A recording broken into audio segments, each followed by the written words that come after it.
तो फिलहाल हमारे दर्शन तो हो चुके हैं, हमने सारे मंदिर यहाँ पे अंदर जितने भी थे वो सब देख चुके हैं और कुछ चुके वीडियो में देख चुका हूँ। तो अभी हमारे साथ भाई हैं ऑटो वाले और ये हमारे को पूरा दर्शन माता जी तो भाई हमारे पूरा ये बताएंगे, गाइड भी हैं एक तरीके से, तो सारे मंदिरों के दर्शन करवाएंगे। ये हजारों मिलेंगे यहाँ पे आपको, हजारों मिलेंगे, वही बात है।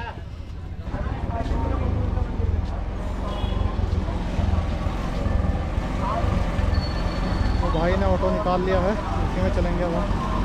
चलो दिनेश। तो फिलहाल हम लोग निकल चुके हैं, बाकी यहाँ पर और भी जो भी जगह हैं, जो भी मंदिर है वहाँ के लिए निकल चुके हैं। और अभी तक हमने सुबह से खाना भी नहीं खाया है, सीधा होटल में गए थे, फ्रेश होके यहाँ पे दर्शन के लिए आ गए थे। हम लोगों ने टिकट भी लिया था अभी, एक जो यहाँ टोकन मिलता है प्रसाद का, जहाँ पे आप खाना खा सकते हैं, यानी लंच और डिनर कर सकते हैं, तो उसका भी लिया था हमने टोकन वगैरह। और फिलहाल वहाँ तो अभी नहीं गए, वहाँ शाम को देखेंगे। भाई कहीं रास्ते में हमें किसी ढाबे वाबे में वहाँ खिला देगा। बाकी क्योंकि कई जगह ऐसे हैं जहाँ पे टाइम का लिमिट है, तो वहाँ पे पहले पहुँचना भी ज़रूरी है हमें। और फिर बाकी यानी 2-2.5 घंटे का रास्ता है, उससे ज़्यादा तो नहीं, 2-2.5 घंटे लगेगा हमें। जगह होगा तो एक बार वहाँ सब घूम के देख लेंगे, तो ठीक हो जाएगा हमारा, यानी हमारा जो यहाँ आने का है वो सब कुछ हो जाएगा जहाँ हमने जाना था। बाकी जो बचेगा देखते हैं। और कल ओमकारेश्वर जाना है हमने, तो कल जाते हैं या किस समय निकलते हैं वो भी देखना पड़ेगा। बाकी हमारे भस्म आरती जो देखना था वो नहीं हो पाया फिलहाल, उसका हमें पता नहीं था और यहीं आके पता चला हमें जो भी चीज़ें। तो नेक्स्ट टाइम ध्यान रखेंगे उस चीज़ का। बाकी देखते हैं अभी कि क्या क्या होता है। एक बार शाम को हम दोबारा ज़रूर आएंगे यहाँ पे, क्योंकि लाइटिंग शो भी होता है यहाँ पे महाकालेश्वर मंदिर में। तो शाम के हम दोबारा एक बार यहाँ पे आएंगे जरूर। अच्छा, क्या गुरुजी का क्या नाम है गुरुजी का? भावीनाथ जी। अच्छा, तो इसी मंदिर के हैं? नहीं, वो नाग समुदाय के। अच्छा, नाग समुदाय के हैं। नाथ है ना, मैंने महावीर नाथ बोला है। हाँ। तो यहाँ यहीं इसी मंदिर में रहते हैं, कहीं और रहते हैं? इनके मठ बने हुए हैं जगह जगह। यहाँ इसी जगह में उज्जैन में? हाँ। अच्छा, उज्जैन में कितने मठ है यहाँ? 3 है। 3 मठ है। अभी नशा मुक्ति केंद्र बनवा रहे हैं, वृद्ध आश्रम बनवा रहे हैं वो। अच्छा। हाँ, सही है। तो हम लोग यहाँ खाना खाने के लिए रुके हैं वैष्णवी ढाबा करके यहाँ, और यहाँ काफ़ी भीड़ रहती है। यहाँ भैया थाली लगाते हुए 2-3 टाइप की सब्जी है, सलाद है, रोटी है, चावल, और ये अनलिमिटेड है 140 रुपये में। आने वाला है क्या मंदिर पहला? हाँ। सबसे पहले मंदिर की जानकारी सुनो। सबसे पहला मंदिर रहेगा शांतिपनी आश्रम, जहाँ मथुरा वृंदावन से कृष्ण भगवान, उनके मित्र सुदामा और उनके बड़े भाई बलराम, इन तीनों ने यहाँ विद्या प्राप्त करी थी। 128 दिन रुके थे। 128 दिन में 64 कलाएं और 14 विद्याओं का ज्ञान प्राप्त करा था, यानी कि जीवन से लेके मरण तक की सारी चीजें। आप लोग हर जगह शिव जी के मंदिर में जाते हो, शिव जी से पहले किसको प्रणाम करते हैं बताइए? नंदी भगवान को। और नंदी भगवान की प्रतिमा आपने हर जगह नंदी जी को बैठे हुए देखा होगा, कहीं पर खड़े हुए नंदी देखे? नहीं। शांतिपनी आश्रम में पाठशाला के जस्ट सामने ही कुंडेश्वर महादेव, वहाँ नंदी भगवान खड़े हैं। उसकी भी एक कहानी है। श्री कृष्ण भगवान शिव जी की आराधना करते थे, तो शिव जी प्रसन्न होकर मिलने आए थे पाठशाला में कृष्ण भगवान से, तो साथ में नंदी जी भी आए थे। तो नंदी जी को बैठने का बोलना भूल गए थे कृष्ण भगवान, जब से नंदी भगवान वहाँ खड़े हैं। और आपने हरि हर मिलन का नाम तो सुना होगा, हरि से हर का मिलन, वो यही हुआ था।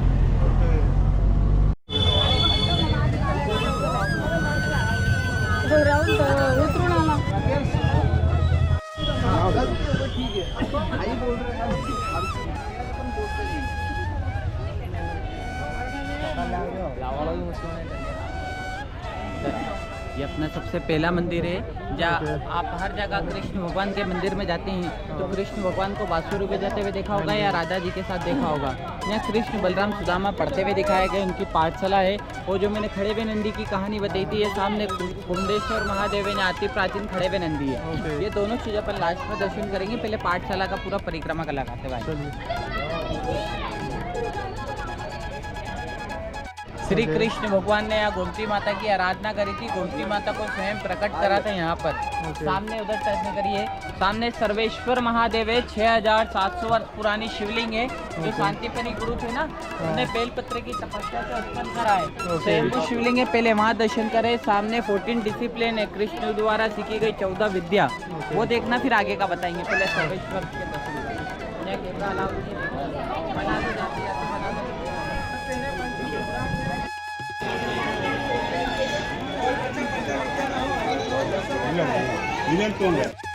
भी शिवलिंग पे जाते हो तो नाग महाराज देखे होंगे आपने, पीतल चांदी सोने के लगे रहते हैं। जिसकी जैसी श्रद्धा रहती है वैसे नाग महाराज लगा रहते हैं। पर एक शिवलिंग के दर्शन करें, इसमें नाग महाराज नहीं है। इसकी कहानी है क्योंकि यहाँ स्वयंभू शिवलिंग है। स्वयंभू शिवलिंग में स्वयंभू नाग है, देखो सामने में। और इसके मात्र दर्शन से काल सर्प दोष और पितृदोष से मुक्ति मिलती है, मात्र दर्शन से। जाओ सामने 14 विद्या देखो, कृष्ण द्वारा सीखी गई, वहाँ बहुत सी वीडियो बनी।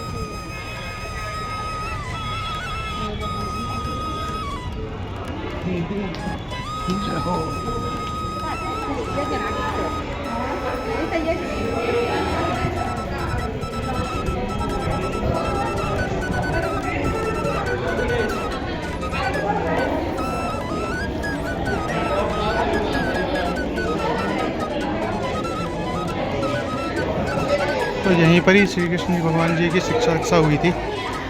और आप देखेंगे यहाँ सारा सुदामा, सारी फोटो है सुदामा बलराम श्री कृष्ण भगवान जी की। सारी कलाएँ, ज्योतिषी वगैरह जितनी भी चीज़ें थी सब उनको यहीं सिखाया गया था। इसमें सारा वर्णन किया गया हुआ हर चीज़ का।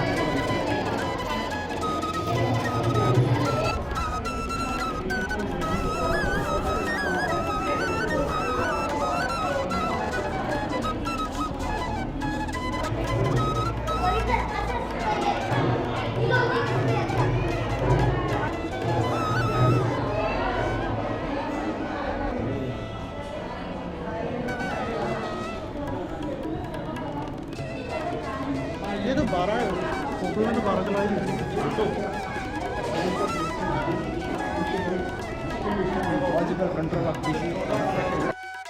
कृष्ण बलराम सुदामा पढ़ते थे और उनके गुरु माता और उनके गुरु मिलेंगे। तो यहाँ पर खड़े हुए नंदी के दर्शन करना। तो ये खड़े हुए नंदी के दर्शन है और उसमें खड़े हुए नंदी है। ओके, पहले अंदर जाइए फिर इधर दर्शन। ठीक है।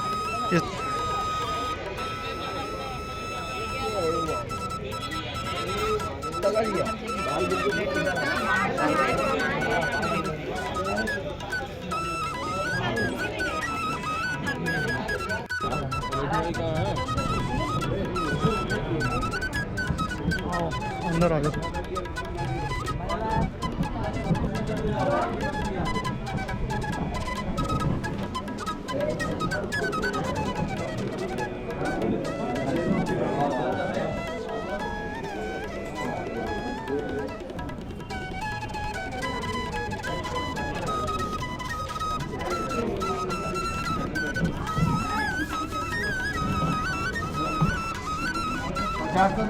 मंदिर है मंगल धाम, जो पूरे वर्ल्ड का एक ही मंदिर है। पृथ्वी के बीचम बीच में बना हुआ है। भोलेनाथ जी का मस्तक का पसीना धरती माता की कोख में गिरा था जब मंगल महाराज का जन्म हुआ था। 9 ग्रह के सेनापति है और 21 विभागों के अधिपति माने जाते हैं। जैसे महाराष्ट्र में शनि सिंगनापुर जाते हैं शनि भगवान की जन्म में। शनि भगवान को क्या चढ़ाते हैं? बस काली उड़द की दाल, सरसों का तेल, काला कपड़ा, काला तिल। वैसे ही यहाँ मंगल महाराज को लाल चीजों का पक्षीदान चढ़ाया जाता है। लाल चीजों का दान इसलिए चढ़ाते हैं अपने घर की सुख शांति, अपनी मनोकामना के लिए, अपने 9 ग्रहों की शांति के लिए, कि आने वाली पीढ़ी में किसी को मांगलिक दोष की बाधा न रहे, अपनी घर की सुख शांति बनी रहे। यहाँ पंचीदान के साथ एक माला मिलती है। जैसे घर परिवार में किसी को गुस्सा, चिड़चिड़ापन, किसी के बच्चे काम बिगड़ जाते हैं, नौकरी चाकरी में दिक्कत, पढ़ाई लिखाई में दिक्कत, शादी में रुकावट, सर्व मांगलिक कार्य के लिए, क्योंकि मंगल महाराज 21 अधिपति के मालिक है, वो हर चीज का निवारण करते हैं। और उज्जैन शहर में अभी एक ही ऐसा मंदिर है जिसके गर्भगृह में जाकर शिवलिंग शुक्र दर्शन है और कुछ चीजें अपने हाथों से अपना नाम और अपना राशि बोलकर वहाँ पर चढ़ाने को मिलेगा। आपने कर्क रेखा का नाम सुना है? हाँ, सीधा वहाँ से होती हुई गुजरती है। यहाँ से गुजरी है महाकाल, महाकाल से सोमनाथ, कर्क रेखा पे विराजमान है मंगल। चलो यहाँ पंचदान चढ़ता है, इसकी जानकारी सुनना, बताएंगे भैया। भैया आप लोग इधर आओ। अरे बस जानकारी दे रहा हूँ, मानो तो चढ़ा भाई। ये मंगल का श्रृंगार है। ये 9 ग्रह में से मंगल ग्रह के मंदिर में आए हो आप।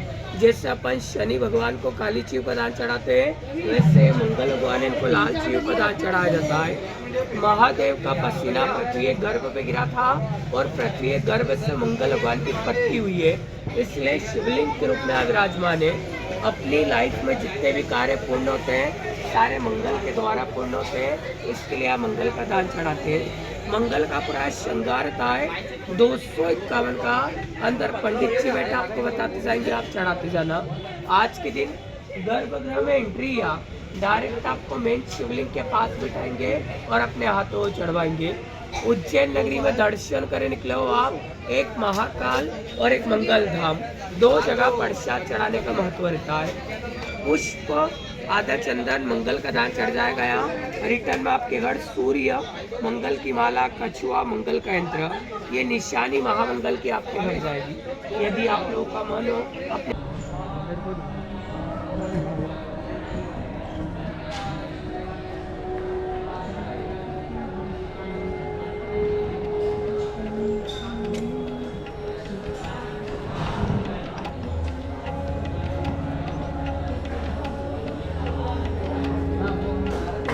मथा देंगे।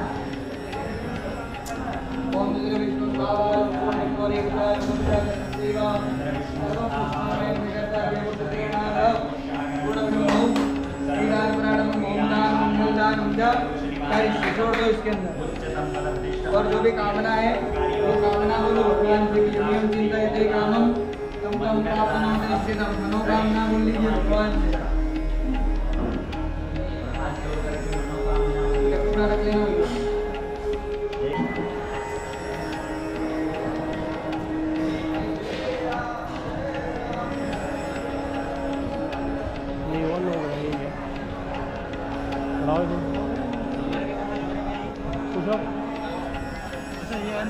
हाँ वो जो है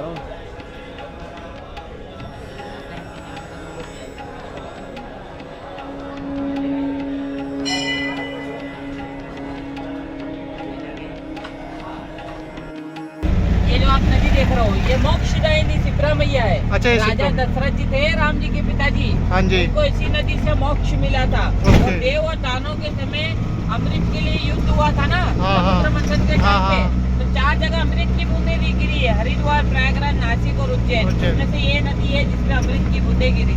ओके, तो कुंभ यहीं पे, कुंभ यहीं होता है। हाँ, यहाँ पर महाकुंभ होता है। ओके।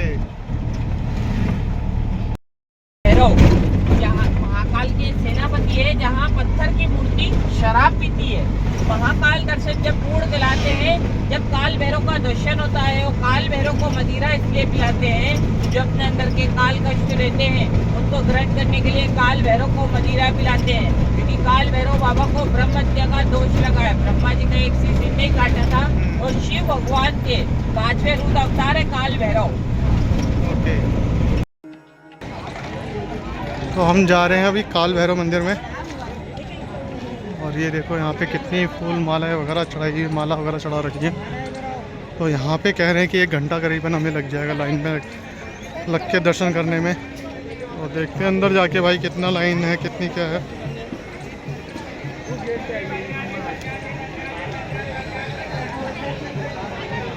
दर्शन करके आते हैं काल भैरव के।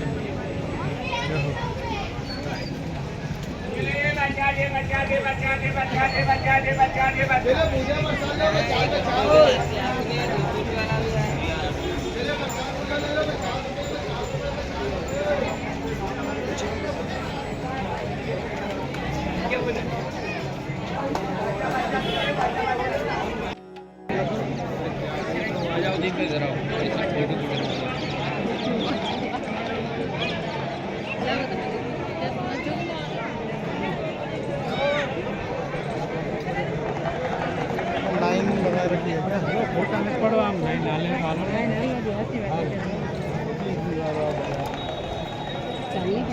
फोटो पड़ा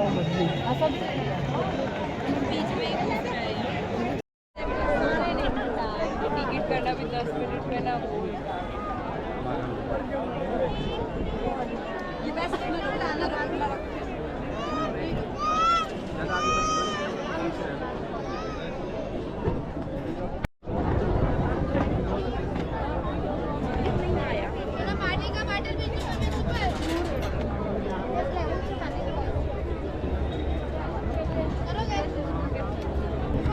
बहुत ज़्यादा ही भीड़ है।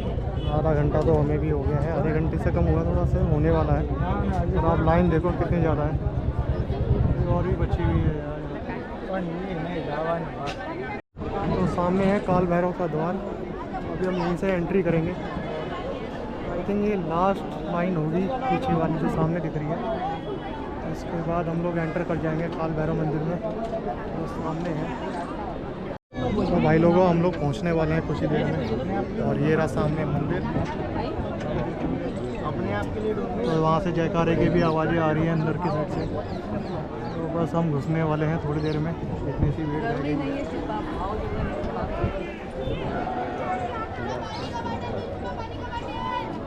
और देखो कहाँ से आ रही है।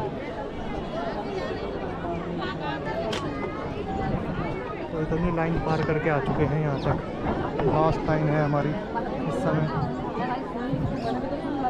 अरे भाई आज तो पक जाएंगे, लाइन घूमती जा रही है, अभी भी लाइन बची है।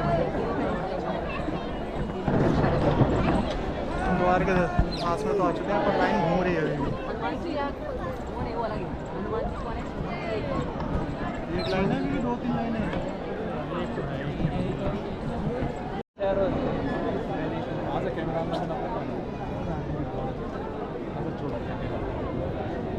हमारे को लेना पीछे तो हम अपने आप आ जाएंगे उसी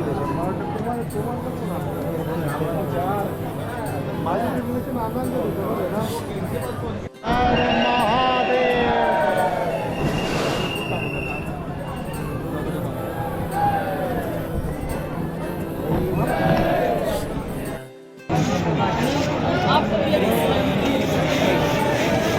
हमने पहले कह दिया था।